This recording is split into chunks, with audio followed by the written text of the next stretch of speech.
Asyhadu an la ilaha illallah wa asyhadu anna Muhammadan abduhu wa rasuluh. Allahumma salli wa sallim wa barik ala sayyidina Muhammad wa ala alihi wa ashabihi wa li baitihi wa dhurriyyatihi ajma'in.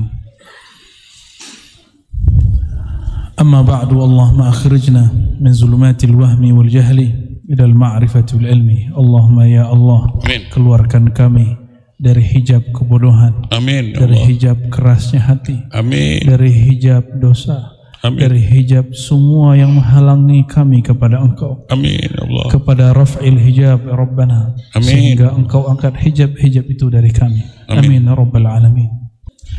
Baik jemaah yang makan Allah, insyaallah kita tetap ngaji hikam, tapi hikam itu menjelaskan ayat. Ya, karena eman-eman juga kalau nggak ngaji hikam ya. Meskipun saya dosen di Institut Ilmu Al-Quran yang menjadi pusat pengkajian tafsir, tapi saya belum menganggap diri saya mufassir. Tapi kalau menafsir, saya lebih senang menafsir secara isyari dan dzauqi. Jadi tafsir itu ada 3 jenisnya. Ada tafsir bil aqli, ada bin naqli, ada bil isyari. Kalau bin naqli dan aqli saya sudah lama minat di situ. S1 saya filsafat, S2 akidah, S3 akidah. Jadi S1 itu akidah filsafat dan tasawuf 3. S2-nya akidah sufi, S3-nya akidah salafi. Jadi dan itu tafsirnya muncul namanya tafsir bil aqli, dengan akal. Untuk tafsir bin naqli, naqli itu menukil dari sunnah, dari riwayat sahabat, tabi'in, dan itu pun juga 15 tahun di ma'had.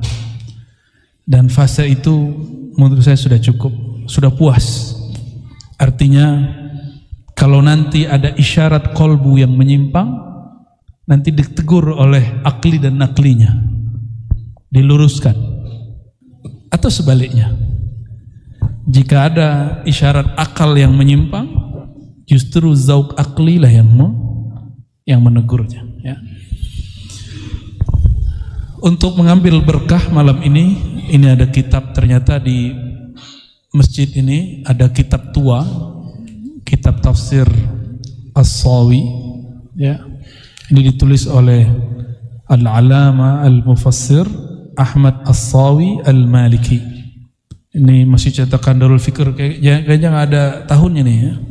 Bener nggak ada tahunnya nih. Tuh kan nggak ada tahunnya. Ini kalau antum baca mungkin sebagian besar ngiratnya kayak cacing ini ya. Cacing tapi nggak bergerak. Kecuali yang bisa baca kitab. Ini kitab tafsir ini unik, karena dia masih berani menyebut tentang Wahabi. Ya. Kita pun sudah selesai lah. Makanya kalau teman-teman melihat kajian saya tentang Wahabi sebelum tahun 2020, itu memang pengennya nyerang mulu. Kalau sekarang udah gak ada minat nyerang-nyerang.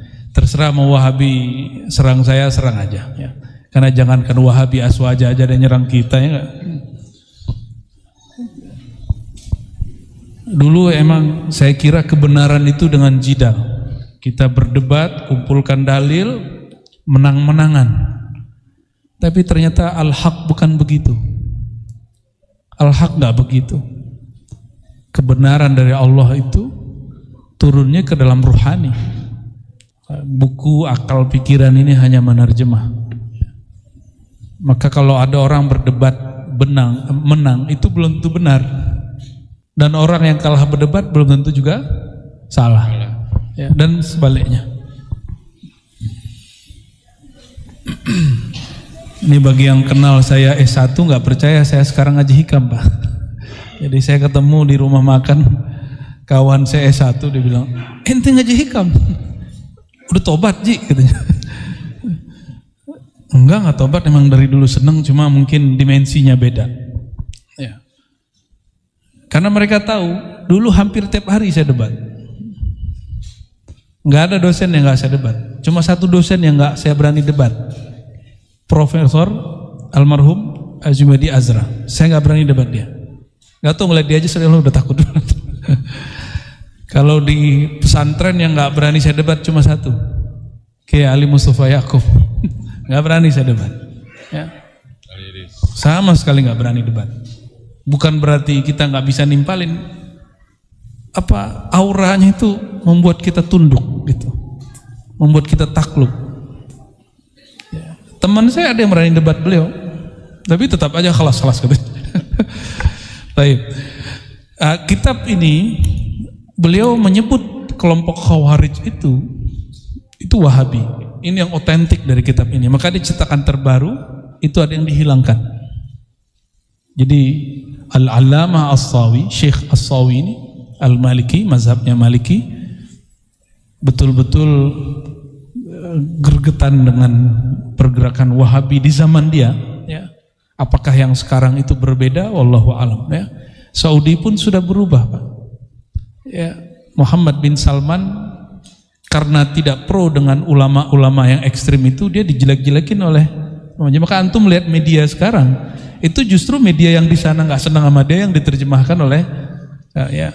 Walaupun kita nggak sepakat banyak hal dengan dia, tapi dia udah mulai sadar. Bapak kalau pergi ke Uzbek, yang dicari orang kuburan. Kuburannya bagus-bagus, orang nggak nyembah kubur, orang cuma pengen melihat silsilah ilmu dia, ternyata ada wujud kuburnya. Seandainya Saudi itu jaga situs-situs bersejarah dari dulu, itu negara nggak perlu, bahkan nggak haji umroh pun itu negara akan luar biasa kuat devisanya. Cuma mereka sudah ngancurin banyak, ya, sudah banyak menghancurin situs-situs bersejarah. Hatta tempat Nabi lahir pun sudah nggak jelas, ya. Sekarang yang sisa cuma Ka'bah dan Raudhah. Nggak ada lagi. Baqi hancur, Ma'la hancur. Coba cek Ma'la 100 tahun lalu, itu masih ada nisan dan ada dibuat pusara. Masih ada, Pak. Saya ziarah juga ke Sayyidina Abdullah bin Abbas di Taif, sama, dipager, dibiarin, nggak jelas begitu. Nah, nampaknya sekarang MBS itu sudah mulai sadar, karena samping dia Uni Emirat Arab sudah maju. Mereka punya aset lebih gede kok nggak maju. Nah, itu karena menghancurkan masa lalu. Dan Muhammad bin Salman, kenapa dibenci? Karena dia sudah deklarasi Wahabiyah itu adalah perang dingin Amerika dan Rusia, Uni Soviet zaman dulu. Jadi pemimpin mereka itu dia kan Perdana Menteri, status dia putra mahkota dan Perdana Menteri, sudah mengatakan itu. Terus kita yang di sini masih mengatakan bahwa Wahabiyah itu yang asli Salafi, ketinggalan gitu, ya. Tapi ala kulli hal, saya cuma berharap kepada antum semua, kita berbeda dengan Salafi, Wahabi bukan untuk benci, beda-beda aja. Oh, mereka benci kita, itu urusan mereka. Kita nggak ada urusan membenci mereka. Oke, ya. Kalau nggak benar ngaji hikamnya. Kita tabarukan baca kitab ini sedikit. Jadi kitab tafsir As-Sawi ini Hasyiyah, dia menjelaskan tafsir kecil, judulnya Jalalain. Jadi Jalalain itu pegangan wajib santri-santri kelas sanawiyah. Bahkan ada kiai-kiai yang sudah senior pun masih ngajarin Jalalain. Ini yang kemudian ditertawakan oleh Sidi Ahmad Al-Ghumari di Tonja. Bagi dia Jalalain itu la yughni min ju'. Begitu juga adiknya Sidi Abdullah Ghumari. Tentu ini karena yang ngomong ini versi ulama. Kalau untuk kalangan ulama Jalalain itu nggak bikin kenyang. Ya. Ternyata Imam Suyuti punya kitab yang kedua, Ad-Durrul Mansur. Oh, itu baru tebal kitabnya. Ya. Oke, bismillahirrahmanirrahim. Subhana. Nah, kata Imam Suyuti, ay tanzih. Kata subhana itu menunjukkan kemaha sucian, maha hebat, ya. Alladzi asra bi'abdihi, yang mengisrakan hambanya. Kata asra itu menunjukkan as-sayru laila, ya, jalan di malam hari, ya. Itu kalau mau lihat pemahamannya itu ada di syair Hayyul Hadi, ya. Saya waktu di Jambi di penutup saya menjelaskan tentang itu, ya. Alladzi asra bi'abdihi laila. Ini yang menarik dari Imam As-Sawi. Apa kata beliau? Coba perhatikan, ya. Qauluhu bi'abdihi lam yakul binabiyhi wala birasulih. Perkataan Allah, maha hebat Dia yang memperjalankan hambanya. Allah tidak mengatakan binabiyhi wala birasulihi, bukan memperjalankan nabi, bukan memperjalankan rasul, tapi siapa yang diperjalankan? Hambanya. Apa maknanya? Ini yang menarik di kitab ini. Isyaratun ila anna wasfal ubudiyyah akhassul awsaf, bahwa maqam ubudiyah itu adalah sifat paling istimewa, karena tidak mungkin jabatan kenabian dan kerasulan itu melekat kecuali pada orang yang disebut abdun. Seandainya kerasulannya hilang, kehambaannya nggak hilang. Jadi abdun itu artinya apa? Hamba. Seandainya dia tidak lagi bertugas sebagai nabi, nabi yang masih hidup hari ini, Nabi Idris di langit keempat dengan tubuh buminya, kemudian Nabi Isa di langit kedua dan di bumi. Tapi ini riwayatnya ulama sufi sepakat, tapi ulama ahli hadis tidak sepakat. Ulama ahli hadis tahu hadisnya tapi meragukan wujudnya, yaitu Sayyidina Al-Khidir dan Sayyidina Ilyas, itu di bumi. Namun kalau ahli-ahli zikir, ahli-ahli rohani, mereka ketemu, ya, apalagi di Mekah Madinah itu sering ketemu itu, ya. Apalagi antum naik ke Jabal Nur itu bisa ketemu tuh, salah satunya, ya. Cuma kan sifatnya subjektif, sulit kemudian antum percaya kalau tidak mengalami, karena dia subjektif. Subjektif itu personal, tergantung orang yang mengalami. Ya, maka jika ada orang yang mengingkari, ya nggak ada masalah juga sama kita. Dia nggak ngalamin, ya. Ini yang menarik kata beliau, ya. Akhassul awsaf wa ashrafuha, li'annahu idza sahhat nisbatul 'abdi li rabbih bihaitsu la yusyrik bihi fi ibadatihi lahu ahadan faqad faza wa sa'ida, ya. Karena kesuksesan seorang hamba menjadi hamba itu cuma ketika dia sukses menjadi abdun, ya. Dalam ungkapan Imam Ibn Arabi, abdun itu disebut wilayah, kewalian. Ibn Arabi ini dituduh oleh Ibn Taimiyah mengatakan wali lebih tinggi dari nabi. Ternyata sekelas Ibn Taimiyah bisa salah baca yang bergelar Syekhul Islam itu. Syekhul Islam lo gelarnya, antum syekh apa? Ya, kalau sekelas dia Syekhul Islam bisa keliru, apalagi kita itu. Dan kita memaklumkan itu tidak ada masalah.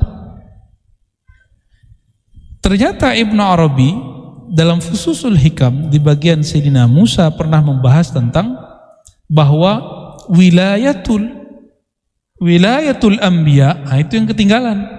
Kewaliannya seorang nabi, jadi nabi itu pasti wali. Itu a'la, lebih tinggi daripada kenabian dia dan kerasulannya. Nabi pasti wali, tapi tidak semua wali itu nabi. Tapi kalimatnya nggak diteruskan, kata Ibnu Arabi dalam Fususul Hikam, ya. Apa kata dia? Kalau wali, tidak ada wali yang paling tinggi makomnya kecuali dia paling rendah, dan dia 1 derajat atau sekian derajat di bawah nabi yang paling rendah. Ada wali paling tinggi. Siapa wali yang paling antum kenal? Namanya Sidi Syekh Abdul Qadir Jilani Al-Qutub Ar-Rabbani. Itu beliau wali tertinggi, tetap saja jauh di bawah makom kenabian. Itu maksudnya, ya. Jadi al-walayah, kewalian itu alaqah khassah bainal abdi wa rabbih, hubungan spesial antara sang hamba dengan Tuhan. Maka biasanya orang-orang yang kekasih-kekasih Allah itu namanya apa? Tapi kalau dia datang kepada Allah itu pakai nama kewalian. Nama kewalian itu pakai Asmaul Husna. Ada yang Abdus Sabur, berarti dia datang kepada Allah dengan bab kesabaran. Ada yang Abdul Razzaq, orang ini tambah rezeki, nggak pernah membuat dia terhalang memandang Allah Subhanahu Wa Taala. Ya, imam kita ya. Ya, namanya Abdul Razzaq, masya Allah. Panggilannya apa tadi? Ojak.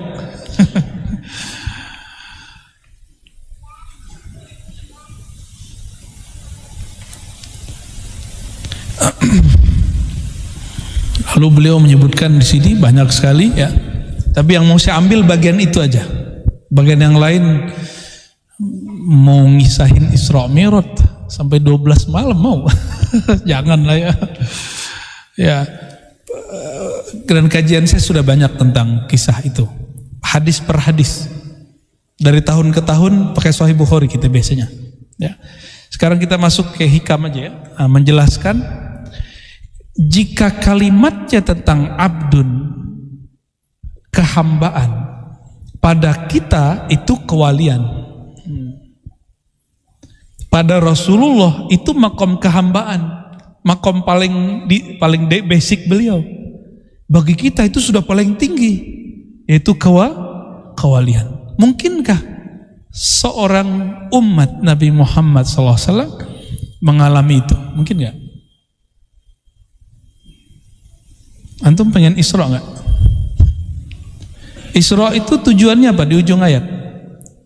Linuriyahu min ayatina. Tapi ada di satu kitab, ya, kitab ulama-ulama terdahulu juga, Al-Masjidil Haram itu simbol apa?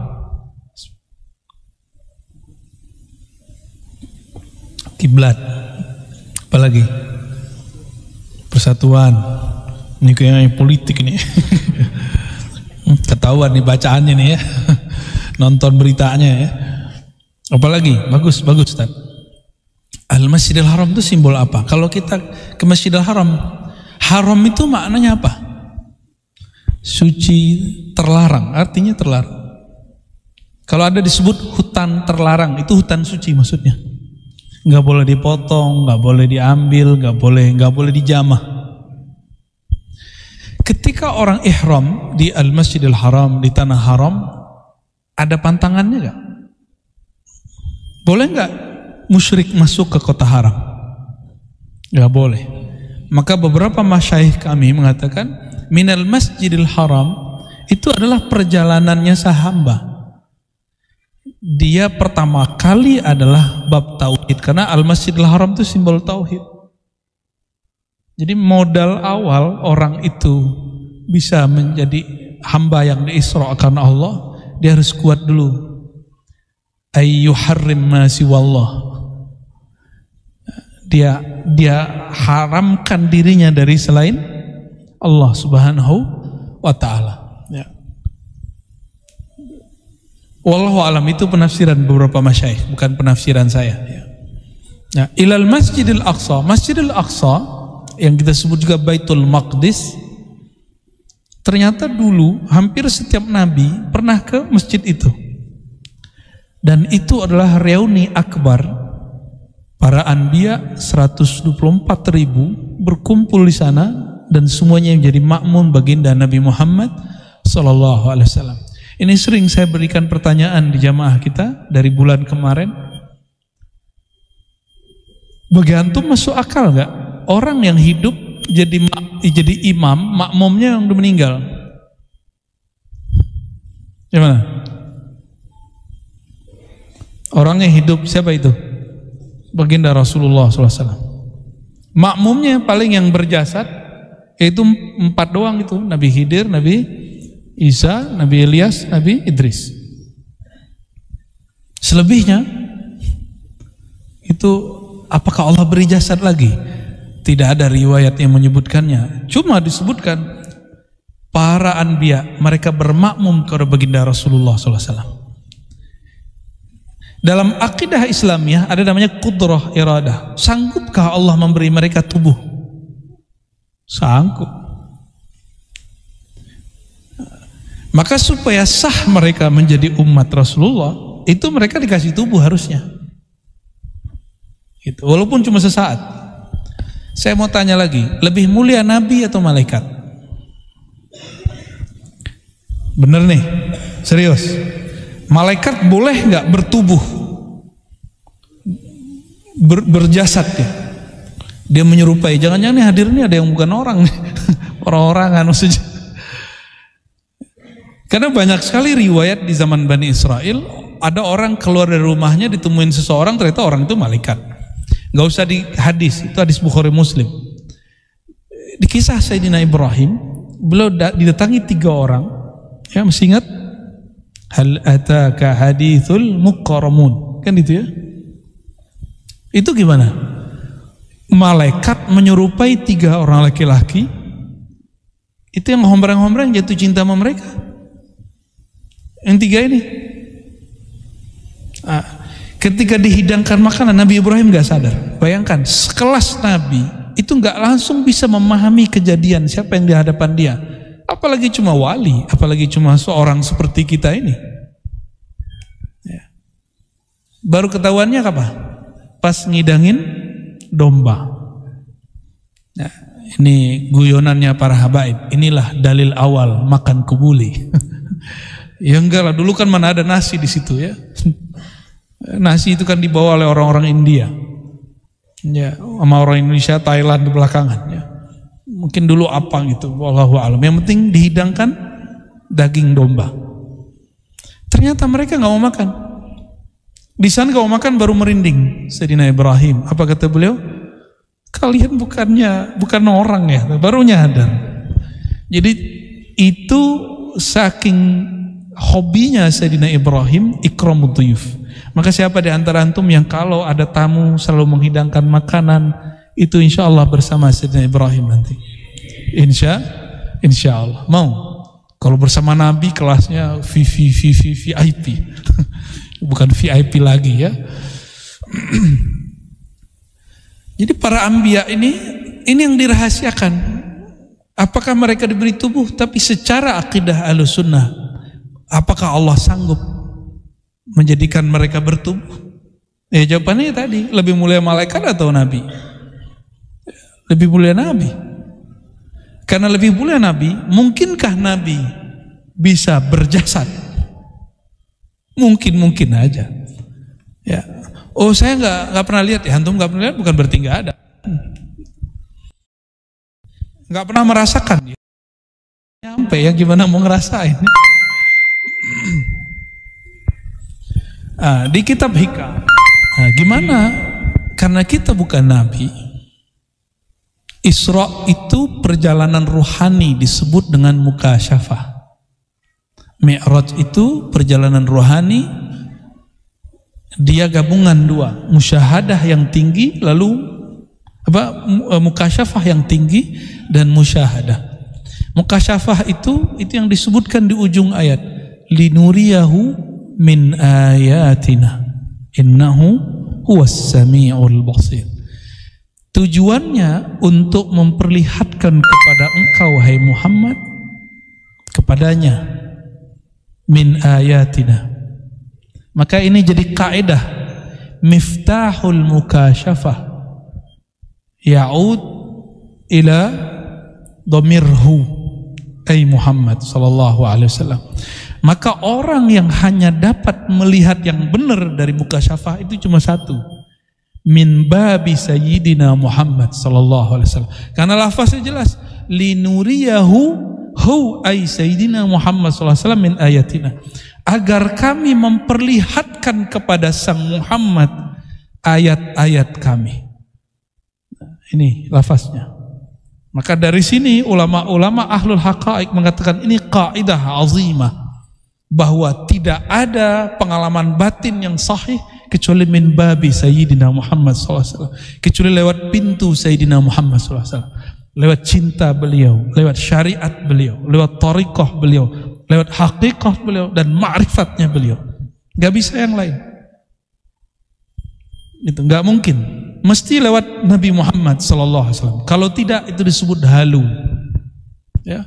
Beberapa waktu lalu ada orang datang ke Ribat, katanya mau memberantas haluisme. Ternyata dia lebih halu daripada saya. Ya. Dan yang dia sebut halu itu yang dialami oleh Imam Bukhari, oleh Imam Ghazali, oleh Imam Hakim Tirmizi, oleh Imam Ibn Arabi, oleh Syekh Abdul Qadir Jilani. Ketika kita sodorin begitu, ya nggak bisa nanggapin juga dia, nggak bisa membedakan antara pengalaman batin dengan ngayal. Saya tanya tentang definisi halu aja dia nggak tahu. Haluisme dari mana ente? Ya, membuat istilah itu mesti ada pertanggungjawaban ilmiahnya. Ism itu apa? Itu aja nggak bingung. Ya. Kata Imam Ghazali dalam kitab Al-Munqiz Minad Dhalal. Ini Indonesia punya Jatman namanya, Jami'ah Thariqah Mu'tabarah. Ya. Jami'ah Thariqah Mu'tabarah itu menyebutkan bahwa thariqah kami, thariqah tasawufnya Imam Ghazali. Oke, tasawuf Imam Ghazali. Imam Ghazali dalam kitab Al-Munqiz Minad Dhalal mengatakan apa? Orang kalau sudah Allah buka hijabnya, ini di bagian bab tasawuf, maka dia akan diizinkan Allah menyaksikan arwah, para malaikat, anbiya, aulia. Ini kalimat, apa dia halu? Apa Imam Ghazali halu? Ada berani bilang Imam Ghazali halu? Ya, jangan-jangan ente yang halu. Ya.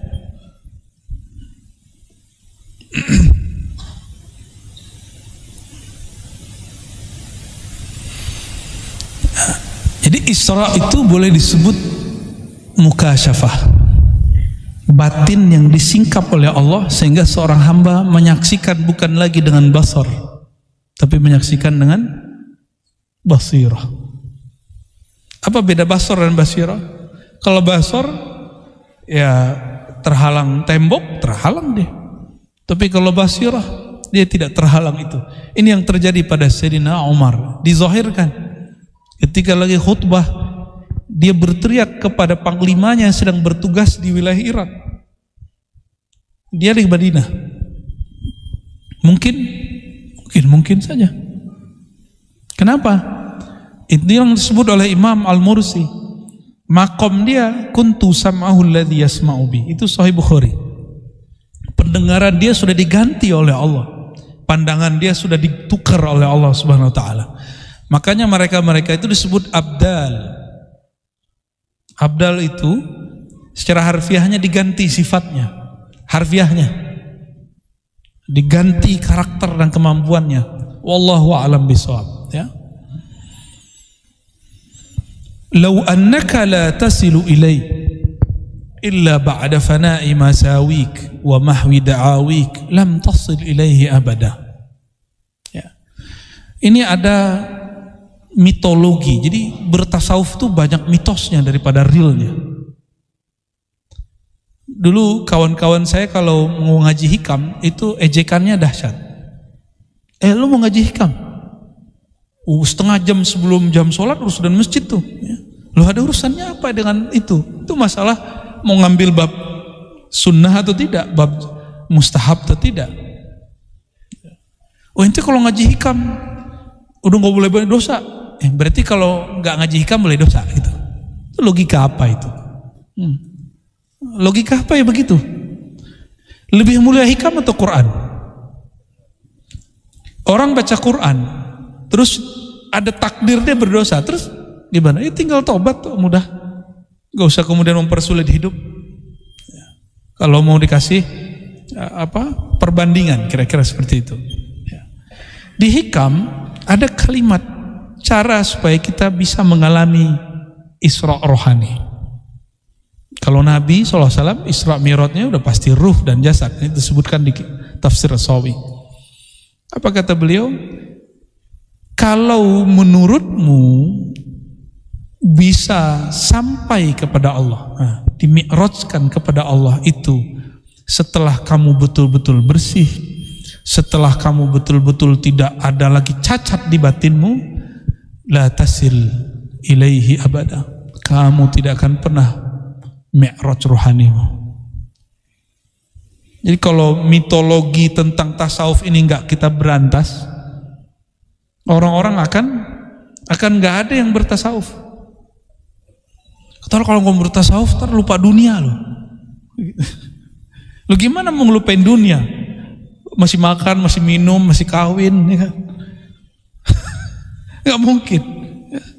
Semakin orang bertasawuf dunia ngejar dia, bukan dia ngejar dunia. Nah, tapi ciri-ciri orang-orang yang dia cinta kepada Allah bukan dunia, dia melepas yang dia punya itu gampang. Kalau ada dia berbagi, kalau nggak ada ya dia bersabar. Nih, udah bisa begitu belum? Saya lagi belajar begitu. Kalau ada berbagi, jangan nunggu berbagi pas udah kaya. Kapan antum bakal jadi benar-benar kaya? Mulai berbagi itu dari sekarang. Dari sekarang kita udah mulai tabungan sedikit, mulai berbagi. Jangan nunggu kemudian numpuk duitnya. Nah, ini kita terjemah secara harfiah. Seandainya ada mitologi tentang tasawuf bahwa orang tidak usul kepada Allah illa tidak bisa mi'raj rohaninya kecuali ba'da fana'i masawik, setelah habis semua kesalahanmu, nggak akan ada lagi dosa, ente jadi orang suci dunia akhirat. Begitu. Wa mahwi da'awik, hilanglah pengakuan-pengakuanmu, sombong-sombongmu, merasa-merasamu, ya. Lam tasil ilaihi ibadah. Kalau itu kriteria kalian tentang tasawuf, kalian tidak akan pernah bertasawuf. Kalau itu kriteria kalian tentang thariqah, tentang wusul, tentang sampai kesadaran bertuhan, bermi'raj rohani kepada Allah, maka kalian tidak akan pernah mencapainya. Ya, ini makom sulit, tapi pasti ada jalannya. Toh orang dulu bisa menjalaninya, masa sekarang nggak bisa? Imam Bukhari cari satu hadis berapa bulan? Berapa bulan Imam Bukhari cari satu hadis?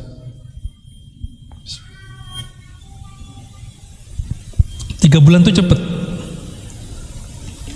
6 bulan. Ada Imam Bukhari cari satu hadis, udah setahun baru ketemu orangnya. Itu Imam Bukhari. Maka menjadi ahli hadis dia bertahun-tahun. Sekarang antum coba cek Sahih Bukhari di Google, ketemu gak? Perlu berapa detik? Dulu 6 bulan, sekarang antum cuma 2 atau 3 detik, tergantung paketnya bagus dan handphonenya luar biasa. Berarti untuk mendapatkan apa yang didapat orang terdahulu, ini pakai analog sederhana. Saya belum pakai dalil, belum pakai dalil nas, nakli, akli aja dulu. Antum bisa dengan cepat mendapatkan hadis yang dulu Imam Bukhari nyari hadis innamal a'malu binniyat, dia berangkat dulu dari Uzbek ke Mekah.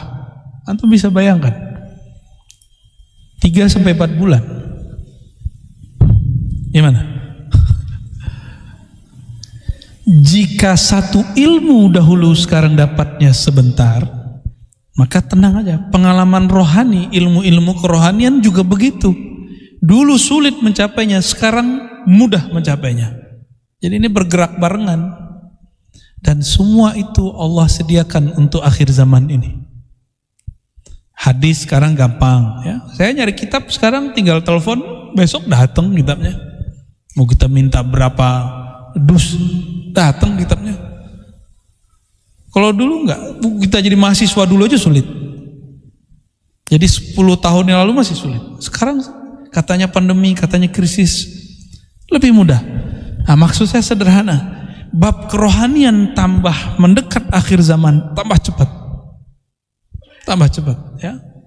Jadi nggak usah khawatir kemudian mengatakan itu mau orang dulu, kita mah sulit. Justru yang sulit itu dulu, sekarang mudah. Coba dulu mau ngaji hikam, antum dulu ke gunung dulu loh. Mau ngaji hikam ke Padang dulu. Ya. Saya dulu ngaji hikam di Padang, Pak. Dan bolos-bolos sekolah. Tiap hari Jumat kita bolos. Maka saya ngaji hikam tuh keputus-putus. Minggu ini ngaji, minggu besok lihat dulu gurunya datang nggak. Kalau nggak datang, telat dikit saya langsung kabur. Sekarang enak kan? Direkam lagi kan enak. Nggak perlu bolos-bolos. Diulang-ulang, enak bener antum ya. Nah, kalimat ini untuk menghilangkan apa yang kita bayangkan bahwa bertasawuf, merasakan kesadaran bertuhan yang dirasakan para wali-wali itu nggak mesti antum menjadi orang suci gitu maksudnya. Saya nggak mesti jadi orang suci. Karena jika engkau tasil ilaih, sampai kepada Allah ba'da fana'i masawik wa mahwi da'awik, kamu tidak lagi ada dosa, kamu jadi orang bersih sebersih-bersihnya, hati kamu bening sebening-beningnya, lan tasil ilaihi abada, kamu gak akan pernah menjadi kekasih Allah. Oleh karena itu, jangan heran nanti ada pemaksiat, tobat sebentar, dia mengalami pengalaman batin yang luar biasa. Ada orang penampilannya gak kayak ustadz, tapi kalau zikir, rohaninya sudah koneksi ke siapa. Antum kalau kurang percaya, baca kitab Imam Nota'ilah yang lain, judulnya Lataiful Minan. Saya sampai sekarang nggak pernah bosan. Dulu punya kitabnya satu, tahqiq Syekh Abdul Halim, nggak tahu hilang. Kita beli lagi, baca lagi, khatam lagi, nggak pernah bosan. Karena di situ para masyaikh kalau lagi zikir, kadang rohaninya ketemu rohani siapa, ketemu Nabi siapa, itu biasa. Saya lihat kemarin ada video, ada seseorang tiba-tiba dipermalukan oleh satu jamaah, cuma karena dia mengatakan saya berguru kepada rohani ini, ke rohani itu. Lalu dibikin malu sama orang. Ini terjadi karena mereka tidak lagi membaca kitab-kitab turas. Ya, baca kitab Lataiful Minan cukup. Di situ Sayyidina Abul Hasan Syadzili mengatakan, guruku dulu Ibnu Masyis, sekarang guruku langsung Jibril, Mikail, katanya gitu. Antum kira-kira gimana tuh? Jibril, Mikail, Israfil, Warruh Al-Akbar. Aduh, kalimatnya ngeri kali Pak. Saya baca itu aja, ini gimana nih kitab ini? Apa Ibnu Thaillah nggak takut dituduh sesat? Enggak, dia udah nggak takut. Dia nulis kitab itu karena tahu kebenarannya. Seandainya dia takut dicaci maki orang, dia nggak akan tulis kitab itu. Berarti wali-wali dulu udah selesai. Terus kenapa kita mundur? Kalau mereka sudah maju, kenapa kita mundur? Kita maju terus. Jadi mau orang bilang, Ar-Razi, ente jangan bahas hikam, itu kajian berat. Sorry, Ibnu Thaillah sudah buka, kenapa ente larang? Ya. Dan ini paling ajib, kitab tasawuf yang paling banyak syarahnya itu hikam Ibnu Thaillah. Dan hampir semua bahasa yang ada orang Islamnya. Bahasa Jawa ada Pak, disyarah oleh Syekh Soleh Darat, pakai bahasa Jawa, utawi iku. Ya, saya juga nggak paham tuh. Kita ngerti baru lihat terjemahannya. Di Johor ada ulama nulis, di Minangkabau ada, di Sulawesi ada, di Kalimantan ada. Ada yang sempurna selesai, ada nggak sempurna. Di India ada, di Persia banyak, di Turki masya Allah. Ada semua. Ini kitab paling viral sampai hari ini ya. Ya arifuhu al-wali wa ghairul wali. Wali nggak wali kenal kitab itu. Baik. Clear ya? Jadi kalau belajar tasawuf nggak mesti nunggu suci, oke? Ya, jadi antum nggak mesti jadi wali dulu baru ngaji hikam. Kebalik, ngaji hikam supaya jadi wali, bukan jadi wali dulu baru ngaji hikam. Ya. Ada yang protes, ente kayak wali aja. Iya, saya wali anak saya. Ya, bener itu ya. Emang standar wali apa sih? Ala inna awliya Allah la khaufun alaihim wala hum yahzanun. Lalu belakangnya bab syariat. Allazina amanu wa kanu yattaqun. Tapi yang paling inti di depan itu. Sesungguhnya wali-wali Allah. Jadi kalau orang-orang kebanyakan melihatnya itu la khaufun alaihim wala hum yahzanun. Itu buahnya, Pak. Wali itu enggak ada gundah gulana. Sedih manusiawi tapi tidak sampai putus asa. Dia ada rasa was-was tapi tidak sampai membuat ragu bertuhan. Itu bedanya. Itu wali. Tapi kata kuncinya bukan di situ. Kata kuncinya di kata ala inna auliya Allah. Dalam bahasa Arab disebut mudhaf, mudhafun ilaih. Auliya Allah itu makom tertinggi di bawah makom Nabi. Ketika nama dia, gelar-gelar dia ditempelkan pada nama Allah, itulah makom tertinggi. Aulia Allah itu paling tinggi, nggak ada lagi dah. Di atasnya Nabi. Ngaji hikam itu bukan jadi wali dulu baru ngaji hikam. Wali mah nggak perlu kitab ini. Jujur saya pernah ketemu orang yang menurut saya dia wali. Bagi dia hikam cuma bagi pemula katanya. Ini yang ngomong seorang mursyid. Dari saya kecil tuh dia ngomong begitu, itu bab pemula. Wali, ada mursyid satu lagi dia bilang, oh enggak, itu pemula menurut dia. Kalau bagi saya, kata beliau, itu menengah. Nah, kalau yang kedua ini saya cerita aja, itu nama guru saya Abuya Al-Hasan Al-Basri. Dulu waktu saya masih umur 13 tahun ketika talaqi kepada beliau, beliau bilang, di atas hikam ini ada lagi kitab yang lebih tinggi. Dulu kita kira hikam yang lebih tinggi. Oh, ternyata benar. Ini kolektornya ada Buya Zulasfi. Entah berapa dia punya kitab tasawuf. Aneh-aneh lagi judulnya. Tuh sampai sekarang waras-waras saja deh. Nggak ada gila. Wa ghatta, mana lagi kalimatnya? Walakin idza arada an yusilaka ilaihi satara wasfaka biwasfi wa ghatta na'taka bina'tihi fawasalaka ilaihi bima minhu ilaika la bima minka ilaihi. Ini kita mungkin ada yang senang harfiah, kita terjemahkan harfiah. Walakin, tetapi jika dia hendak mengisrakan engkau, memi'radkan engkau, mewusulkan engkau, satara wasfaka biwasfi, maka sifat rendahanmu akan ditutup oleh Allah dengan sifat keindahannya. Karena Isra Mi'raj itu melihat ayat-ayat Allah yang indah, maka matanya harus diperindah dulu, harus diberi kacamata yang bagus. Karena matahari sanggup nggak lihat? Nggak sanggup lihat. Kenapa? Silau. Kalau pakai mata ini nggak sanggup, kita harus pakai kacamata hitam. Kalau ada orang menyaksikan alam lain hanya dengan mata ini, dia pasti buta. Nggak sanggup mata ini. Ya. Apalagi mata ini maksiat tiap malam, maksiat tiap hari. Ya. Nggak mau maksiat, iklannya maksiat. Sekarang tuh maksiatnya dianterin orang. Kadang-kadang kita yang anterin sendiri, mesen-mesen sendiri ya. Nggak ada orang yang bersih dari maksiat, nggak bisa udah. Ya. Wa ghatta na'taka bina'ti. Allah kemudian akan tutup sifat burukmu dengan sifat baiknya. Kalau matahari terbit, bintang kelihatan nggak? Paham maksudnya? Kalau cahaya nurullah terbit, maka semua kegelapan di batin akan hilang. Itu maksudnya. Ini kita malam hari butuh lampu banyak. Coba siang hari butuh lampu nggak? Cukup satu cahaya matahari. Dan semakin banyak manusia, mataharinya perlu nambah nggak? Satu aja mataharinya. Karena matahari nggak pernah butuh kita. Kita yang butuh matahari. Ya.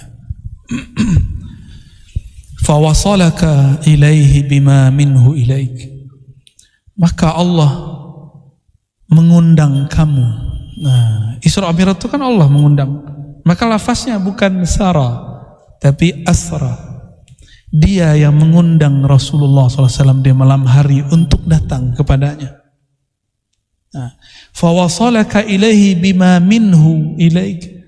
Allah akan beri undangan itu kepadamu sehingga engkau sampai kepadanya, engkau bisa mi'raj rohanimu kepadanya karena anugerahnya mutlak, bukan bima minka ilaih, bukan karena amal baikmu, bukan karena sucimu. Oleh karenanya normalnya orang kalau mau ditalkin itu wiridan 7-40 hari baru kuat kolbunya talkin. Tapi orang-orang tertentu ketemu semalam, ketemu sejenak dan guru sudah boleh ditalkin. Tapi itu nadir. Kata salah satu guru kami di Malaysia, Tuan Guru Jahid namanya, an-nadir kal adam. Dia ngomong gitu. Jarang itu kayak nggak ada.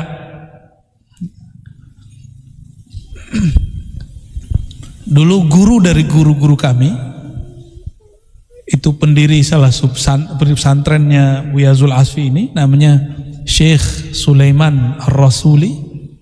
Beliau lama ngaji di Mekah. Syekh Sulaiman Ar-Rasuli ini dikabarkan oleh orang-orang Thariqah Naqsyabandiyah di tempat kami, saya punya sanad Quran kepada Syekh namanya Muhammad Arsyad bin Abdurrahman. Tapi dia seorang mursyid. Syekh Muhammad Arsyad ini punya murid dan muridnya punya murid. Itulah guru saya. Murid dari murid dia. Bercerita apa? Ketika beliau datang, Syekh Sulaiman Rasul ini ulama. Waktu di Mekah ngaji fikih, tapi belum belajar thariqah, tasawuf. Ketika terjadi beberapa perkembangan keislaman di kampungnya, maka dia mencari mursyid. Dan mursyid yang layak untuk ngajarin dia, karena hijabnya seorang alim itu, dia harus cari orang lebih alim dari dia.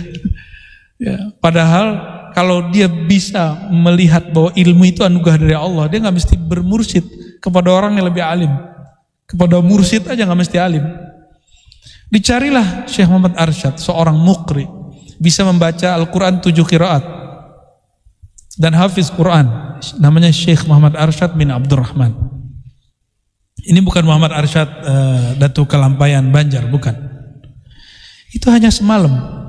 Hikayat yang saya terima, ditalkin malam ini langsung pingsan seperti Nabi Musa. Malam besok baru bangun. Nggak perlu khalwat 40 hari, ijazahnya langsung keluar.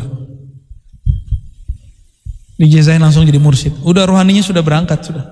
Tapi tetap dia ikut suluk. Besok Ramadannya dia ikut khalwat. Apa maksud saya mengatakan ini? Allah itu suka-suka dia. Jika ada hamba yang dia kehendaki, nggak mesti orang itu orang alim, nggak mesti itu orang habib, nggak mesti anak kiai, nggak mesti doktor, bisa jadi orang awam.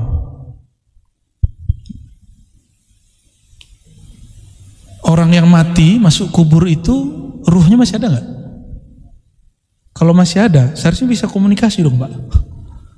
Ya, mungkin nggak komunikasi? Nabi SAW itu sering mempertontonkan itu di depan para sahabat. Lewat di Ma'la nyapa, lewat di Baqi nyapa, lewat di Uhud nyapa. Bahkan kadang ngobrol. Ketika ketemu dengan di tempat habis ma'rakah, tempat perang yang di situ gugur orang-orang kafir Quraisy, apa kata Nabi? Oi, fulan, fulan, apakah kalian menemukan apa yang dijanjikan Tuhan kalian? Nabi nggak aja ngomong. Meninggal baginda Rasulullah SAW, Sayyidah Fatimah ketika Nabi Muhammad SAW dikubur, itu kalau kita ngubur biar tanahnya kuat, kita injek-injek, ingat apa kata Sayyidah Fatimah? Ya abtah, wahai ayahanda. Manggil ayahnya sudah dikubur. Itu Sahih Bukhari, Pak. Ada yang berani menentang Sahih Bukhari? Ya. Memanggil orang dikubur, ya abtah, wahai ayahanda, ya abati, kan maknanya begitu.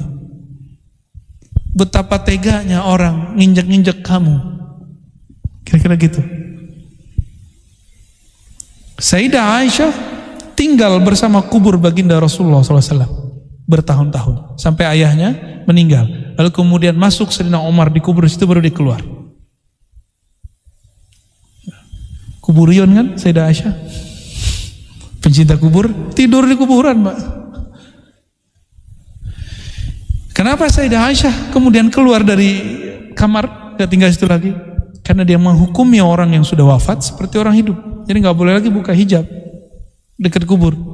Hati-hati nih ibu-ibu ya, kalau datang ke kubur pakai hijab, karena di sana mereka bisa nyaksiin kita dengan izin Allah Subhanahu wa Ta'ala. Bapak Ibu yang bukan Allah, inilah Isra Mi'raj versi Imam Nu'taillah. Kata beliau sederhana saja, Allah kalau mau memi'rajkan, mewusulkan seseorang, maka sifat dia akan diganti. Ya, kalau mau diganti, diapain? Ini yang disimbolkan di dalam hadis Imam Bukhari, baginda Rasulullah SAW dibedah dadanya. Jadi kata beliau, ketika aku di rumah Ummu Hani, tiba-tiba Sayyidina Jibril dan Mikail datang, lalu membedah dadaku dan mengeluarkan jantung. Di waktu kecil ada 2 noda hitam dibersihkan. Setelah dewasa udah nggak ada. Cermin bersih digosok lagi, tambah terang. Nah itulah rahasianya. Qalbu Rasulullah itu sudah bersih, dibersihkan lagi. Akhirnya nurun ala nur, cahaya di atas cahaya. Nah, itulah maksudnya. Kalau yang di hadis itu simbol, karena itu alam antara tidur dan jaga. Baru beliau SAW menjaga. Artinya apa, Bapak Ibu yang bukan Allah? Apabila seseorang akan Allah undang untuk hadir di hadiratnya, ya, fi al-hadrah al-hilahiyah, maka Allah akan membersihkan sifat-sifat orang itu. Sesaat itu aja. Setelah itu mungkin dia kembali lagi ke sisi manusiawinya, mungkin dia kotor lagi, tapi dia tidak akan pernah lupa dengan pengalaman itu. Inilah yang dikatakan oleh Imam Abdul Qadir Jilani. Apa kata beliau dalam Al-Fathur Rabbani? Ketika seorang hamba, jadi maksudnya dirinya sendiri, berzikir duduk dalam khalwatnya, meninggalkan sisi basyariahnya, maka Allah datang mengenalkan diri kepadanya. Ana Rabbuka. Allah berkalam kepada Syekh Abdul Qadir, wahai Abdul Qadir, akulah Rabbmu. Ini yang sisi yang cerita benarnya. Kalau cerita yang jeleknya itu yang mengatakan semenjak hari ini semua yang haram halal bagimu. Ini bukan yang itu. Bukannya itu. Ini cerita yang benarnya.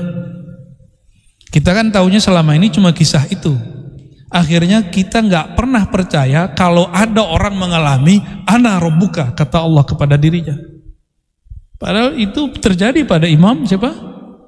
Syekh Abdul Qadir Jilani. Beliau nabi atau bukan? Kalau beliau bukan nabi, berarti beliau seorang hamba Allah min ummati Sayyidina Muhammad SAW. Maka mungkinkah umat hari ini bisa mengikuti jejak beliau? Sanggupkah Allah memperkenalkan dirinya seperti dia memperkenalkan dirinya kepada Syekh Abdul Qadir Jilani? Mungkin nggak? Mungkin. Jadi itu bukan bab khusus buat beliau. Nah, ini yang digarisbawahi oleh Imam Al-Ghazali, bahwa pengalaman ini yang disebut Mi'raj. Mi'raj itu bertemu Allah, Isra itu bertemu ayat-ayat Allah. Siapa yang mengalami itu? Setiap orang yang menghambakan dirinya kepada Allah. Nah, menghambakan diri itu bukan dengan banyak rakaat sholat, tapi dengan memahami bahwa dirinya hamba, baru sholatnya benar. Gitu. Itu maksud kita dulu mengatakan bahwa syariah itu tabi'atun lil haqiqah. Itu maksudnya syariat itu nggak akan pernah diterima oleh Allah kalau hakikatnya nggak benar.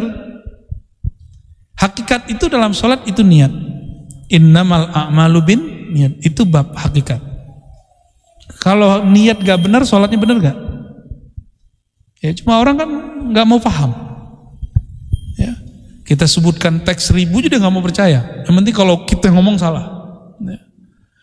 Tapi alhamdulillah ruhani manusia hidup. Ya. Maka dzabal fuadu ma ra'a. Sang fuad di dalam kolbu ini gak akan pernah salah. Meskipun orang-orang menentangnya, tapi yang punya fuad pasti mencarinya. Ya. Semoga fuad kolbu kita ini Allah terangi dan Allah izinkan menyantap rohaninya. Amin amin rabbal alamin. Sebelumnya salah satu guru kami mohon didoakan juga, tadi ada Kiai Aliafi ya, mursyid kami juga, namanya Syekh Khatib Ilyas An-Naqsyabandi As-Sammani, dan juga ada guru yang sedang sakit, Syekh Tuanku Muda Sawir ya. Yang pertama umurnya 101 wafat. Kalau yang kedua sekarang umurnya 80-an, tapi memimpin zawiyah tarekat, surau tarekat dari umur 20. Dan setiap malam, hampir setiap malam dia kalau zikir nggak kurang dari 5.000 setiap malam. Dari umur 20 sampai sekarang, antum hitung berapa tabungan rohaninya. Ya. Mohon doa untuk beliau berdua dan guru-guru yang lain, mursyid-mursyid yang lain. Insya Allah sudah dekat Ramadan. Mungkin ini juga penutup kajian hikam sebelum Ramadan ini. Tawakuf dulu, mungkin gak bisa karena ada safar ya. Ada safar. Semoga nanti pada Ramadan ada lagi, insya Allah ya. Dan doakan juga kami, insya Allah dalam waktu dekat kita akan buat surau ribat, ada tempat suluknya di daerah BSD nanti. Nanti antum bisa ngaji lebih puas di sana. Sekarang kalau di ribat masih terbatas kan, sekarang yang ngajar Buya Zul Asfi dan beberapa ustadz, 70 orang sudah sumpek, AC-nya udah gak kuat. Semoga nanti bisa kuat. Nah, untuk semua ini 2 kali Fatihah. Pertama untuk guru kami Allah yarham Syekh Khatib Ilyas An-Naqsyabandi, dan yang kedua yang sedang sakit Syekh Tuanku Muda Sawir An-Naqsyabandi As-Sammani. Al-Fatihah. Bismillahirrahmanirrahim. Dan untuk semua hajat kita, yaitu ingin wusul kepada Allah, ingin rohani ini mendapat kesadaran kepada Allah, dan untuk hajat-hajat duniawi dan ukhrawi, mari kita bacakan surah Al-Fatihah. Bismillahirrahmanirrahim. Ya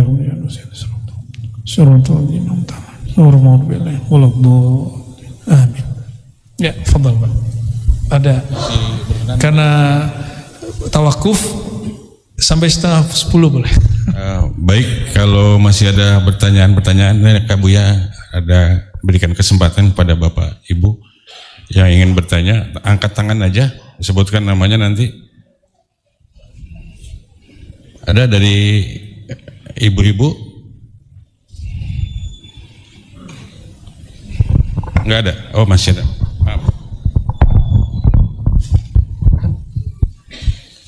Assalamualaikum Bu ya. Nama saya Sahril. Saya ingin bertanya, kan kita sering mendengar dari para ulama-ulama rifat, katanya kalau kita belum mengenal Allah, itu kita sholatnya batal. Nah ini menurut Buya gimana? Yang kedua, ada juga yang punya pendapat, kenapa Nabi Musa itu berdoa kepada Allah, berarti dia belum mengenal Tuhan gitu. Nah itu kira-kira penjelasan Buya. Terima kasih. Assalamualaikum warahmatullahi wabarakatuh.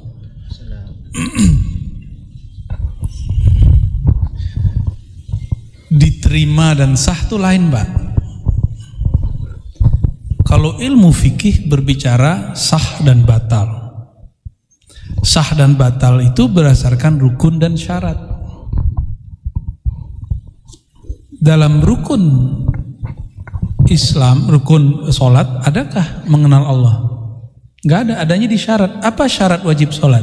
Muslim. Muslim wajib sholat. Siapa Muslim? Orang yang bersyahadat. Seharusnya dia sudah kenal Allah, minimal namanya. Ya, minimal apa? Mengenal Allah itu ada kelasnya. Paling rendah itu mengenal nama. Yang kedua mengenal af'al, perbuatan. Yang ketiga mengenal sifat. Baru puncaknya mengenal zat. Itu mengenal yang mana? Kita kenal nama Allah cukup. Udah Muslim sudah. Kalau kenal nama Allah, karena nama tidak berpisah dari yang punya nama, pasti dia nggak akan syirik. Kalau sudah tidak syirik baru disebut mukmin, ya. Tapi kalau kamalus sholat, kesempurnaan sholat, betul mengenal Allah. Mengenal Allah itu hakikat. Sholat itu syariat, menjalankannya namanya thariqat. Beda nggak? Jadi sholat itu tujuannya apa? Menghambakan diri kepada Allah karena kita sudah kenal. Contoh gampangnya gini Pak, Bapak udah nggak kerja kan, udah pensiun kan? Ya. Dulu waktu kerja nggak kenal sama atasan, hormat nggak sama dia? Nggak hormat. Tapi kalau sudah kenal sama atasan kita hormat nggak sama dia? Patuh nggak sama dia? Patuh. Cari muka nggak sama dia? Cari muka, dapat muka monyet.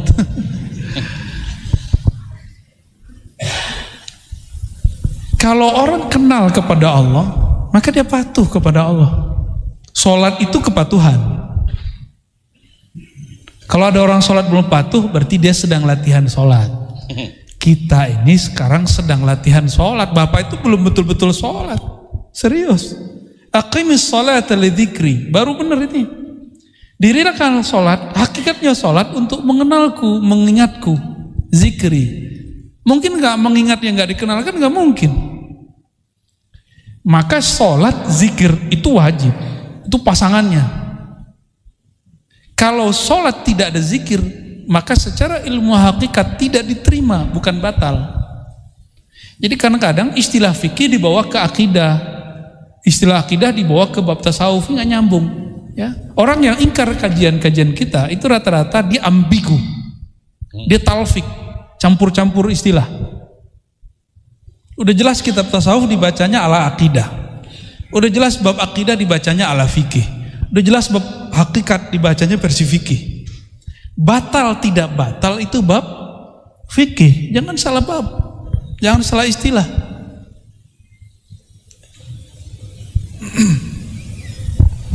Gimana? Ada lagi Bapak Ibu? Yang kedua tadi apa? Nabi Musa. Berdoa itu gak ada urusannya kenal dengan gak kenal. Doa itu mukhul ibadah. Doa itu inti dari kenal. Apa arti doa Pak? Doa itu bahasa Arab artinya apa? Minta itu bahasa modus itu.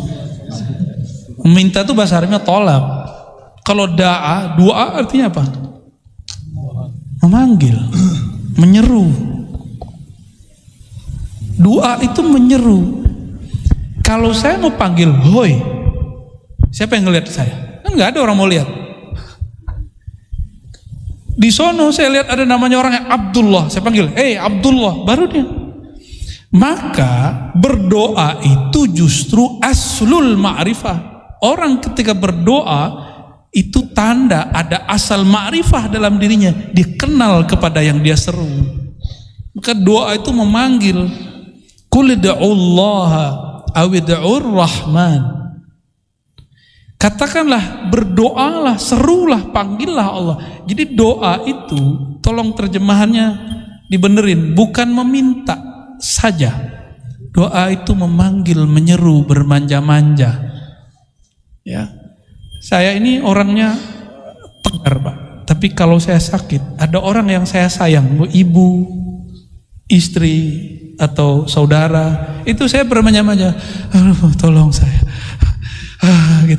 seneng, pengen dapat perhatian. Udah jadi mahasiswa saya masih ingat, almarhum ibu saya, itu saya sakit 2 minggu, hampir sebulan. Ya, pemulihannya sebulan. Itu tiap malam udah mahasiswa, nggak mau ibu saya pindah dari samping saya. Itu kan kayak baby tuh, orang udah mahasiswa. Kalau sakit masih pengen memaknya. Kalau nggak ada memanggil di saat butuh itu luar biasa. Ini pengalaman Pak, biar paham doa itu gimana sih doa. Semoga antum nggak ngalamin yang saya alami ya. Awal saya menikah, saya kan nggak punya kerjaan nikah itu Pak. Nikah itu nekat aja. Kita nikah, lagi S2, nggak ada kerjaan tapi tawakal ilallah. Karena saya yakin al-ilmu lebih manis dari kerja. Maka orang yang belajar satu ilmu pasti semut datang. Mesti rezeki pasti datang. Itu konsep saya dari dulu. Antum kalau nggak yakin amat jangan lakukan. Ini hanya untuk orang yang yakin ya. Hatta bapak saya nggak yakin. Kamu mau ngasih makan anak orang apa? Saya tanya, masa orang tarekat nanya begini seperti itu? Bapak saya begitu langsung udah kamu nikah sono. Pernah kejadian uang saya cuma sisa 50.000 Pak. Kamu sakit, saya sakit, dia sakit, istri saya sakit. Yang saya kenal cuma siapa? Emak sama bapak saya. Kita nelpon bapak ibu, manggil Pak, mak langsung nangis. Memanggil nama ayah, panggilan ayah, Pak, mak langsung nangis. Maksudnya apa tuh? Orang kalau ittirar, afamay yujibul muttarra idza da'ah, itu kalimatnya. Da'a, doa. Siapa lagi yang akan menjawab ketika ada seorang hamba hatinya sedang genting, hatinya sedang terpaksa, duit lagi nggak ada, baru manggil nangis. Jadi antum kalau lagi betul-betul ittirar kepada Allah, ini baru ke hamba, ini analog aja, cuma analog. Kita butuh kepada orang tua, kita lebih membutuhkan kepada Allah SWT. Antum doa apa sih nangis? Nggak ada nggak nangis. Dan sekarang nggak berani lagi Pak minta rezeki saya. Saya sekarang kalau menangisi, ya Allah, kenapa hamba ini masih maksiat? Hati ini kenapa belum? Kok masih begini? Oh ternyata dalam hikam udah ditulis begitu. Emang udah sunatullahnya. Dan ketika kami umroh kemarin, dapatlah satu hikmah. Fazkuruni azkurkum.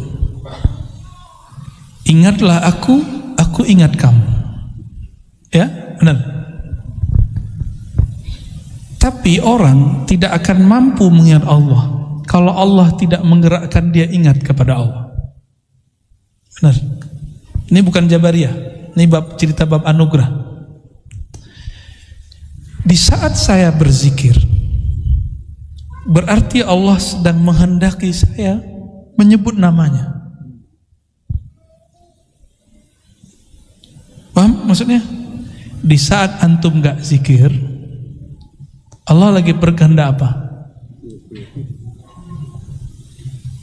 Allah lagi berkehendak kita melihat alam semestanya. Itu juga zikir. Maka bedakan nisyan dengan ghaflah. Wala takun minal ghafilin. Janganlah engkau menjadi orang yang sengaja lalai. Kalau nisyan tidak. Sudah berusaha khusyuk, enggak khusyuk-khusyuk. Itu namanya nisyan. Wazkur rabbaka idza nasita. Kapan engkau sanggup mengingat Allah? Jika engkau sudah nasita, engkau sudah nisyan. Itu kata Imam Najmuddin Al-Kubra. Nisyan ini dua, lalai, lupa. Pertama dia lupa kepada dirinya, baru dia ingat Allah. Itu namanya zikir khafi. Yang kedua, dia lupa alam semesta, dia kemudian ingat Allah. Itu namanya zikir jahar. Jadi seseorang berzikir jahar keras, itu bukan suara yang meninggi. La ilaha illallah itu suara raf'us saut. Tapi zikir jahar menurut ahlul haqaiq, ketika engkau memandang alam tapi engkau tidak melihat alam, yang kau lihat adalah sumbernya alam. Maka di saat kita melihat alam, mungkin lidah nggak nyebut Allah, qalbu nggak nyebut Allah, tapi kan kita ngelihat perbuatan Allah, ya kan? Zikir juga nggak? Jadi orang kalau faham bab ini, dia tidak akan pernah lupa kepada Allah walaupun 1 detik. Antum nggak akan mungkin bisa zikir subhanallah tiap detik, nggak mungkin. Saya ahli talqin, alhamdulillah dapat ijazah lebih dari, nggak usah sebut ya, takut antum takut disebut macam-macam lah sama antum ya. Dapat izin mentalkin zikir Allah, Allah, Allah. Tapi saya boleh jujur kepada antum supaya antum tidak mentakdis, mengkultuskan. Qalbu ini kadang dia fokus nyebut nama Allah, kadang tidak. Dan sekian tahun saya mencari jawabannya, baru dapat waktu malam Rajab kemarin, 27 Rajab. Waktu sedang melihat ke Masjidil Haram.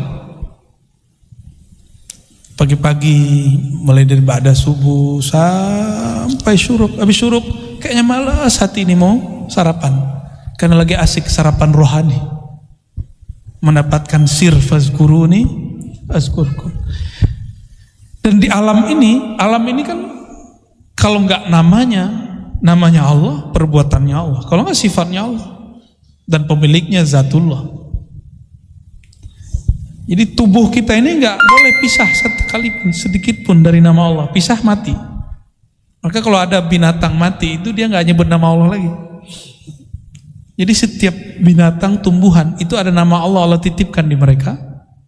Kalau di riwayat hadis diberikan rasio yang bagus bahwa ada malaikat bertanggung jawab di pohon.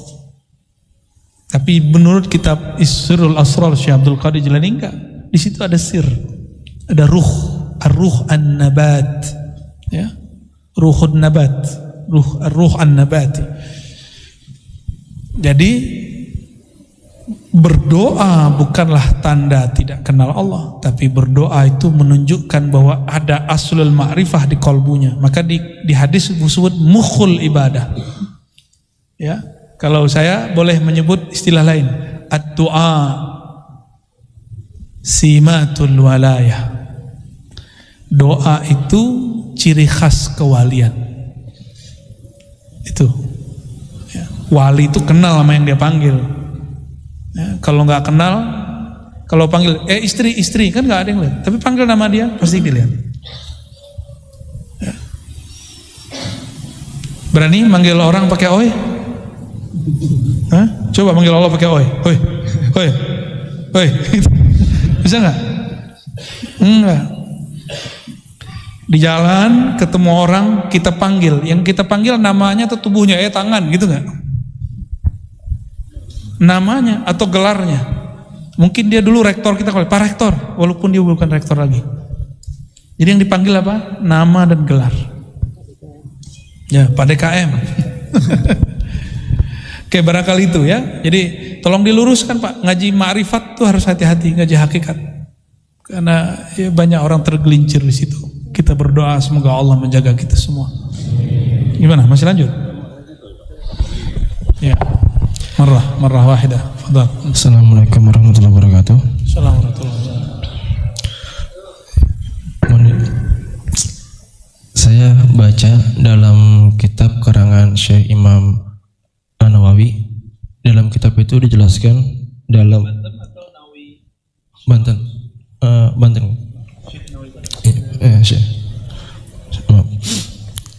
Di situ ada materi yang menjelaskan tingkat keunggulan makhluk. Di antaranya dijelaskan oleh Syekh Ahmad Marzuki. Jadi tingkatan ini para nabi dan rasul lebih unggul daripada malaikat. Yang lebih unggul daripada nabi dan rasul adalah Nabi Muhammad. Setelah Nabi Muhammad adalah Nabi Ibrahim, Nabi Musa, Nabi Isa, Nabi Nuh. Nah, pertanyaannya Bu ya, kenapa setelah Nabi Muhammad itu Nabi Ibrahim dan nabi-nabi yang lain? Sedangkan kita tahu bahwa nabi itu banyak. Kenapa Nabi Muhammad baru Nabi Ibrahim? Sekian. Assalamualaikum warahmatullahi wabarakatuh. Assalamualaikum warahmatullahi wabarakatuh. Sayyidina Ibrahim itu sebutannya Abu Tauhid.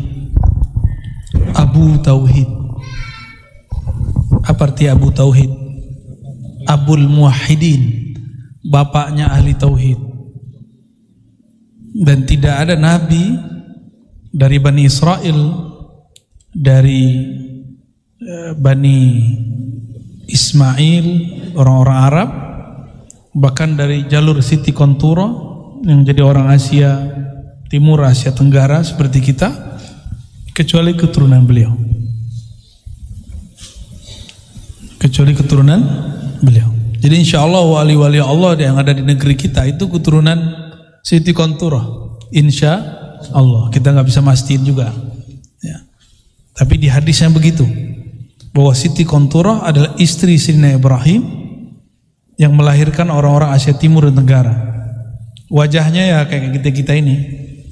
Jadi bukan kita dari Cina atau Cina dari kita, karena secara DNA kita lebih tua daripada DNA orang Cina. Lebih tua 10.000 tahun dari orang Yunan. Itu penelitian terakhir dan itu paling valid. Ya, paling valid. Jadi bukan orang Cina itu kampung kita, bukan. Ya, mungkin mereka yang dari kita. Wallahu a'lam bis-shawab, ya. Satu lagi kali Ibu ya, dari ibu-ibu nih biar adil. Maaf. Nah, belum selesai. Sedikit lagi. Jadi Bu, ntar ya. Kalimat yang ditulis oleh beliau Syekh An-Nawawi Al-Bantani mengenai kenapa Nabi Ibrahim yang ada, jadi paling tinggi Nabi Muhammad SAW, di bawahnya Nabi Ibrahim, karena semua Nabi ajaran tauhidnya dari beliau. Tapi Nabi Ibrahim nurnya dari siapa? Ya, jadi nurnya ini dijelaskan di kitab Sirul Asrar dan juga di kitab Syifa. Nur itu setelah Allah ciptakan, Allah masukkan ke Nabi Adam, berpindah ke Nabi. Kita tidak percaya reinkarnasi, Pak. Tapi di luar sana ada orang-orang beragama lain menyebut itu reinkarnasi. Ya. Nurnya pindah ke Nabi Nuh, karena mereka nyebut itu reinkarnasi. Bagi saya bukan. Itu bukan reinkarnasi. Itu hanya Allah yang tahu istilahnya apa. Kita nggak usah istilahkan, ya. Tapi saya ketemu beberapa guru belakangan dan dia menyebut dengan istilah tawarus atau tanazul. Turun, nurnya turun, dan nur itu tidak akan berhenti sampai kiamat. Karena kalau berhenti kiamat. Makanya al ulama warasatul anbiya. Nur itu masih berkembang sampai hari ini. Semoga kita yang hadir malam ini dapat percikannya. Amin ya rabbal alamin. Ya. Jadi tidak mesti orang yang lebih tua, lebih awal, lebih mulia. Ini dalilnya Nabi Muhammad SAW lebih mulia dari Nabi Adam, lebih mulia dari Nabi Nuh, Nabi Ibrahim, padahal dia belakangan. Maka bapak-bapak yang lebih tua secara biologis dari saya apresiasi masih mau ngaji sama anak muda. Barakallahu fikum. Ya. Silakan. Assalamualaikum Bu ya.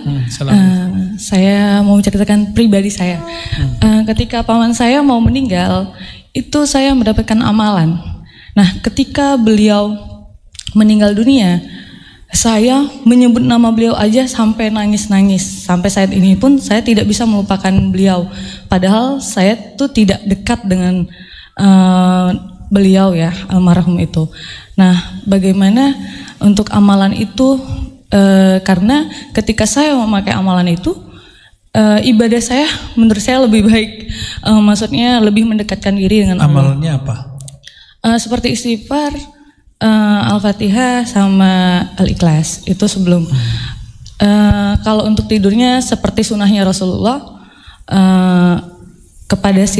pada Sayyidah Fatimah untuk diajarkan itu aja. Ya, untuk sampai saat ini setelah dia setahun, saya masih tetap mengingat beliau sampai benar-benar menangis ketika mengingat dia. Itu aja sih. Terima kasih ya Bu ya, mohon arahannya. Assalamualaikum warahmatullahi wabarakatuh. Jika mengingat beliau agak berat, ingat kita aja ya. Ingat kajian malam ini. Tapi saya tambahkan, setiap kali mau wirid, perbaharui la ilaha illallah. jaddidu imanakum biqauli la ilaha illallah. Maka kita lengkapi dengan syahadat. Jadi setiap kali mau beramal, mau sholat, syahadat dulu. Mau sholawat, mau baca Quran, syahadat dulu. Kenapa? Dalam hadis Nabi disebutkan, ya, badiru bil a'mali fitanan. Segeralah kamu beramal soleh. Kenapa? Nanti ada masa yumsi, ya, ar-rajul mu'minan wa yusbihu kafiran. Pagi dia mukmin, sore dia kafir. Ini bukan kafir khuruj minal millah murtad, tapi kafir hakikat. Atau kalau bahasa Imam Nawawi Dimashqi, itu kufur nikmat. Yang bahaya itu kufur mun'im, pemberi nikmat. Nah, itu batal akidahnya. Kalau kufur nikmat masih bisa diselamatkan. Jadi kita nggak tahu apakah dalam perjalanan bekerja ada yang terlepas di kolbu ini. Maka setiap kali beramal syahadat. Nah, insya Allah setelah itu akan amal. Apa yang kurang dari ibu? Tidak memfatihai beliau. Jadi mulai malam ini kalau mau beramal, ya, fatihain beliau dulu, baru baca wiridnya. Insya Allah kalaupun nanti nangisnya akan bisa diatasi dengan fatihah. Karena Fatihah itu berangkat meninggalkan makhluk menuju Khalik. Itu isi Fatihah. Iyyaka na'budu, itu sudah hilang semua udah. Jadi kalau ada orang masih galau dengan makhluk, itu baca Al-Fatihah dan banyak-banyak baca iyyaka na'budu aja, langsung hilang itu. Obatnya ada di Fatihah. Jadi beliau sebenarnya sudah kasih wirid obat itu Fatihah. Cuma mungkin ada beberapa guru itu nggak enak. Kamu baca Fatihah buat saya, itu nggak enak. Ya nggak sopan aja. Tapi murid harus tahu diri, fatihain gurunya, nggak mesti nunggu dia mati. Ya. Banyak yang nanya, loh kan masih hidup, kok kirim fatihah? Emang kirim fatihah untuk orang mati? Kita kirim fatihah kan buat ruhnya, supaya kekayaan rohaninya melimpah kepada kita. Kalau tubuhnya nggak perlu kita fatihain, ya dia udah menjatah sendiri sama Allah. Jadi fatihahnya kita itu li faidir rahmah, supaya rahmat Allah yang ada dalam diri orang itu mengalir kepada kita. Itu rahasia Fatihah. Tapi bagi ahli thariqah disebut mahar berguru. Nah, mahar berguru itu kalau masih hidup, masih belum meninggal. Kalau masih hidup antum ya kasihlah dia hadiah. Kalau masih ada keluarganya, kasih hadiah buat keluarganya. Ya. Hadiah ya semampu kita lah beri. Membahagiakan guru itu luar biasa. Itu cara paling cepat menuju Allah Subhanahu wa taala. Jadi ada tempat saya orang nggak ngamalin macam-macam, nggak sempet. Dia cuma tukang masak gurunya. Setiap gurunya lapar, nasi sudah ada. Apa katanya? Masya Allah, Ananda, semoga Allah memberkahimu. Itu orang yang wiridan di surau belum ada yang didoain satupun. Belum. Malam Lailatul Qadar semua orang tertidur, dia yang bangun sendiri. Dia lagi dulu kan masih pakai kayu la ilaha illallah, masuk la ilaha illallah, semuanya pakai la ilaha illallah. Itu api nggak berasa panas sama dia, kakak dia gini-gini aja mana. Ya, karena dia nggak ngeliat api, dia ngeliat yang lain.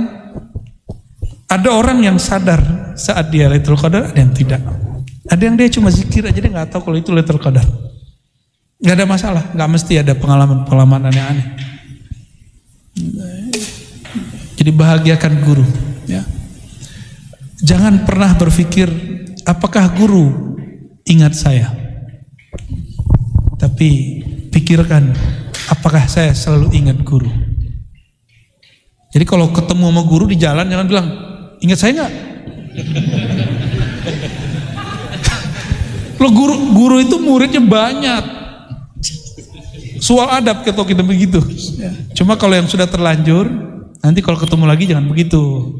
Ya, sebanyak itu tamu dia, murid dia, masa dia ingat ente? Ente siapa? Kecuali ada sesuatu yang berkesan. Nah itulah namanya cari perhatian guru. Cari perhatian itu ngasih hadiah, datang berkunjung. Kalau nggak datang berkunjung, ya senangkan hatinya.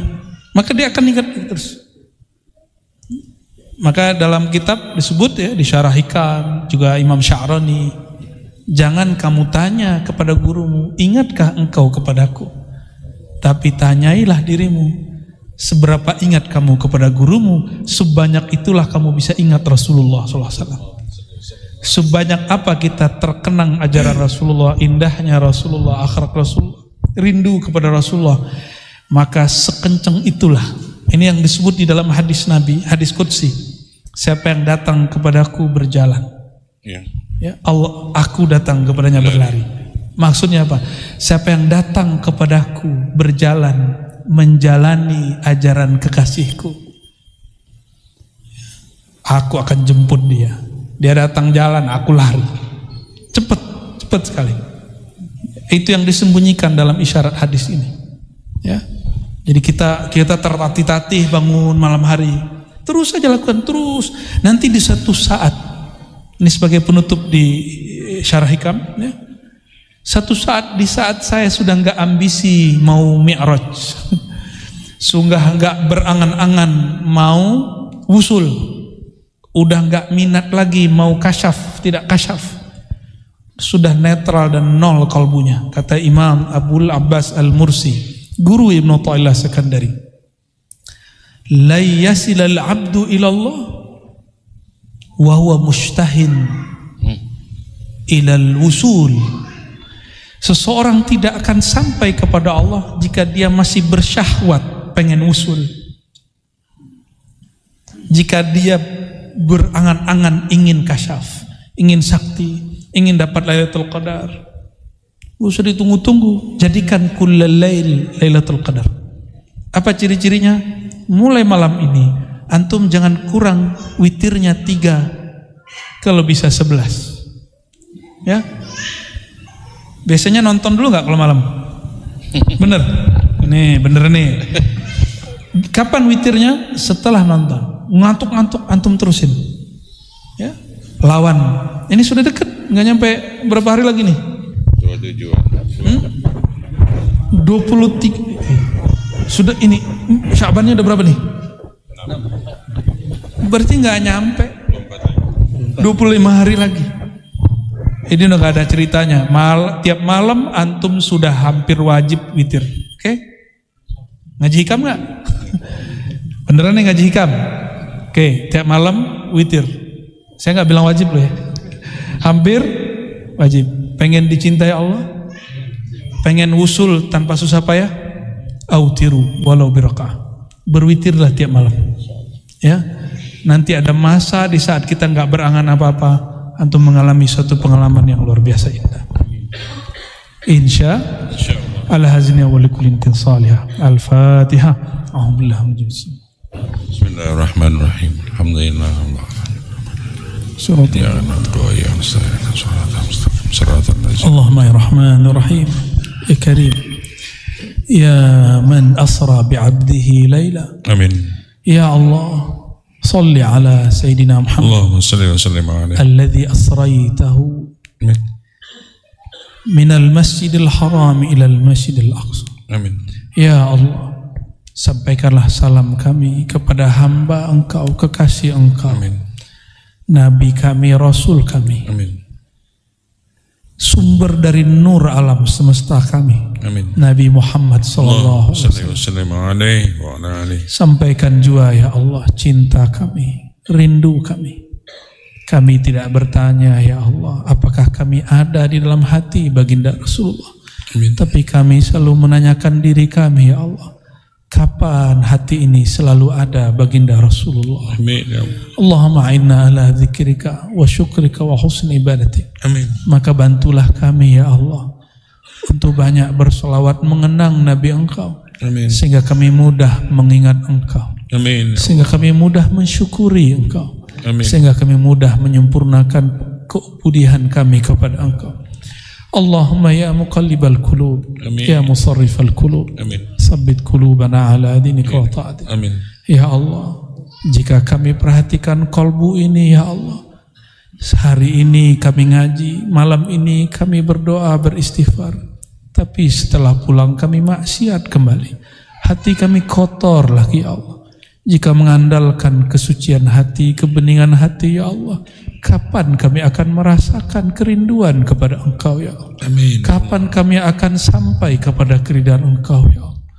Maka falaula minnatun minka ya Mannan ya Hannan. Amin. Kalau bukanlah karena anugerah dari Engkau, ya Allah, kami tidak akan merasakan kehadiran Engkau dalam diri kami, ya Allah.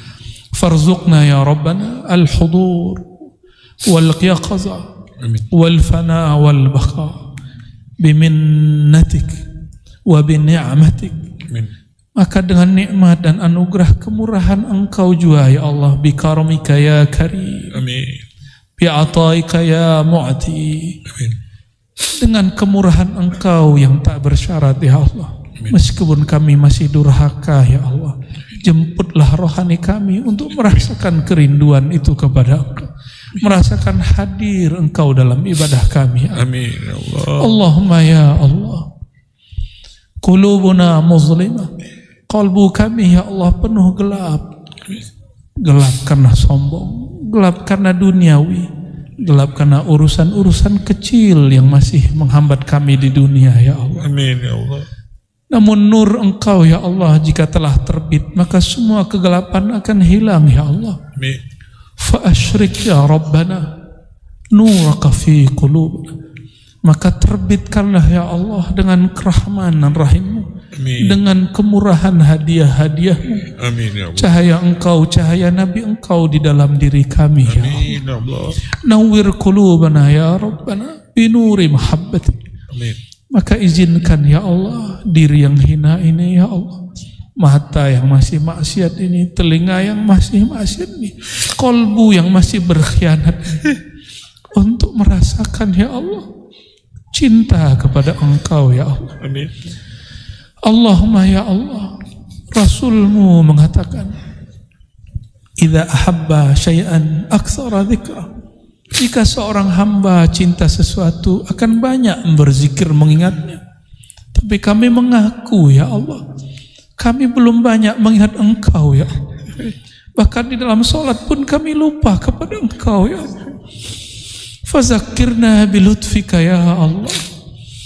Maka jika Engkau tegur kami, ya Allah, tegurlah kami dengan kelembutan-Mu, ya Allah. Amin ya Allah. Jangan tegur kami dengan jalal keagungan-Mu, ya Allah. Tegur kami dengan kasih sayang-Mu, ya Allah. Amin ya Allah. Jangan tegur kami dengan siksaan-Mu, ya Allah. Amin. Allahumma ya Allah,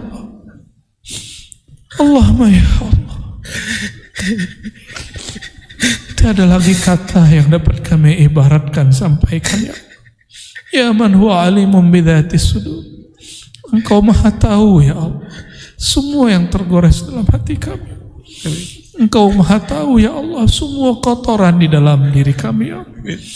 Engkau maha tahu, ya Allah, di belakang baju kesolehan kami ada pengkhianatan kehambaan kami kepada Engkau.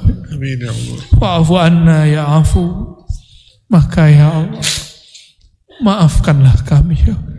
Amin ya Allah. Bukakan selalu, ya Allah, pintu taubat bagi kami. Amin ya Allah. Izinkan kami hidup dalam rahmat-Mu, ya Allah. Amin.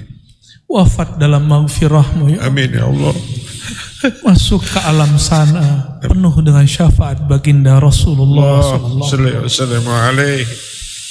Allahumma ya Allah, ikhtim lana bihusnil khatimah. Amin ya Allah. Ya Allah biha, ya Allah biha, ya Allah bihusnil khatimah. Rabbana atina fid dunya hasanah. Amin. Wa fil akhirati hasanah wa qina adzaban nar. Amin. Wa sallallahu ala sayyidina Muhammad. Allahumma salli. Walhamdulillah rabbil alamin. Walhamdulillah. Al-Fatihah. A'udzu billahi minasyaitonir rajim. Bismillahirrahmanirrahim. Ya nabdu wa Waladhdallin. Amin. Subhanakallahumma wa bihamdika asyhadu an la ilaha illa anta astaghfiruka wa atubu ilaik. Ikutin saya baca salawat.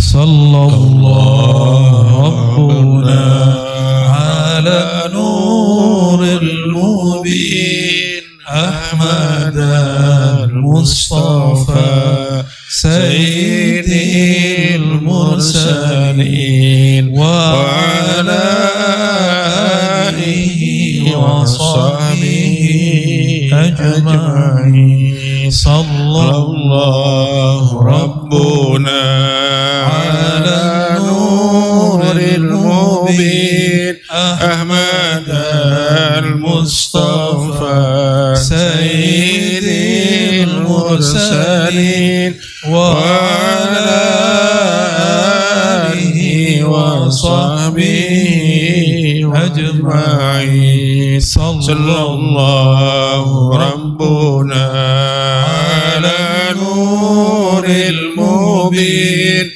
Ahmad al-Mustafa sayyidil mursalin wa ala alihi wa sahbihi ajma'in. Walhamdulillahi rabbil alamin. Demikian yang dapat kami sampaikan. Semua kebenaran milik Allah. Mohon maaf atas salah dan kurangnya. Mohon maaf juga tidak dapat bersalaman semuanya. Assalamualaikum